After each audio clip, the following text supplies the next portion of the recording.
Hey guys, welcome back to Altaz-Review. It's a new year and there's a long list of games set to release in the coming months that we've been waiting for since last year. But with the kind of games we've seen recently and the promises we see in future games, let's talk about an interesting smaller studio release from 2019. We're talking about Outer Wilds. Annapurna Studios always has some great adventures and interesting ideas to implement, but the Outer Wilds is a different beast. It's not about telling you a story, it's about making you curious about the world they made and how you react to the information. There's a lot about this game that I think should be replicated by other studios as well, so let's talk about it a little more. One of the main things anyone will hear about the Outer Wilds is that the game plays in a loop. Every 22 minutes, you have to start over, so to finish the game, you'll have to beat the clock. To me, and most likely to many other players, this was kind of a setback. Not many people look forward to time trials, especially in tough puzzle games. The space exploration seemed interesting, but it was a tough sell. Thankfully, many reviews and reactions got people talking about it. Outer Wilds really came to the surface from its own merits. In a game that should have been pretty niche, everyone who plays it is left awestruck by the time the credits roll. And it's that fame that led everyone to at least give it a chance. The storytelling in this game requires you to figure things out using common sense, understanding the local physics, and sometimes by simply reading notes and hints hidden in the environment. So there's a lot of encouragement for exploration, puzzle solving, and some sandbox experimentation. It's even more interesting how they use the game loop as an important factor. Depending on how much time has passed in the loop, different events take place. To avoid spoilers, let's just take the example of how planets align or how some structures are falling apart. Maybe certain planets only move into the right position 2 or 3 times a playthrough, or maybe a crumbling structure allows access to certain areas depending on how far it's crumbled. Several time-dependent events keep moving on while you play, so you'll have to keep replaying to see everything and get as much information as possible. An important aspect of the game is that you don't need to carry physical things. All you really need is information. The focus of exploration is to find out how to get past certain obstacles or environments, until you finally learn the most baffling tricks that you never would have guessed to try. But that said, a crazy enough player or a lucky enough player might save hours of exploration by accidentally trying out the right things in the right situation. For the gameplay, it's important to keep things interesting and gamey so that exploration doesn't feel so tedious.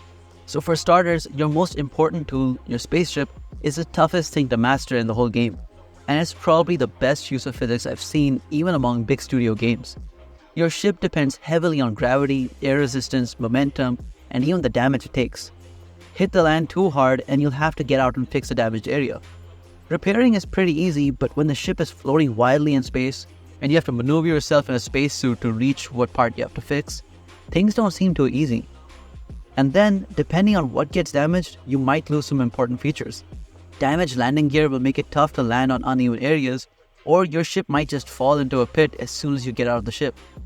Sensors and cameras that get damaged might make it difficult to find your way around, locate your target, or even land safely. It takes practice, but when you get the hang of it, it never really gets boring to explore in your spaceship.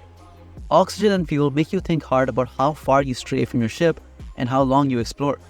Sometimes you have to make a suicide run and find out as much as you can from a dangerous environment before you fall, suffocate, or dive to some environmental hazard. But a more helpful part of the game is how simple and easy to explore each planet is. They're small enough that you can get around the planet's surface in a few minutes, and important areas are easy to see from a distance. So you're not forced to deal with the loneliness of space just for realism. But the few minutes of space travel getting from one planet to another is pretty terrifying, yet intriguing. The Outer Wilds is the only game that I think needs to be played blind. Even if you get stuck somewhere, nothing in the game is ever too hard to solve. Being stuck just means there's more to explore, because every puzzle has a detailed explanation spread out in different areas. Maybe you only need half the info to solve the puzzle, or maybe you need to read everything. But the solutions are all there. And the spoilers are not for the story, it's for the experience. Even if you knew the story, it's the natural experience of seeing everything for yourself and solving everything yourself that feels unlike anything you've played before. Just to give you an early idea, for the first playthrough, just go into space and watch the sun and the solar system for the whole 22 minutes. Trust me, that will give you a good idea about what this game has to offer and what you can expect from this world. Depending on how clever and lucky you are, the game can be finished in about 20 hours or even in 20 minutes.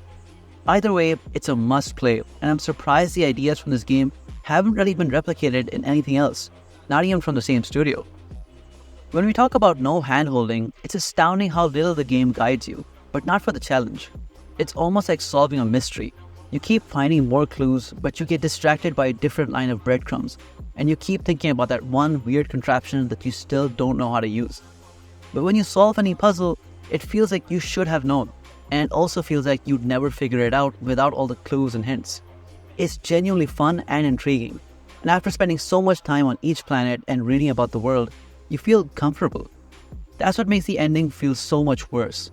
The mere fact that the game is over is just strange. You could just as easily start a new game and keep wandering around, but it's not the same. It's one of the few games I'd really love to play for the first time again.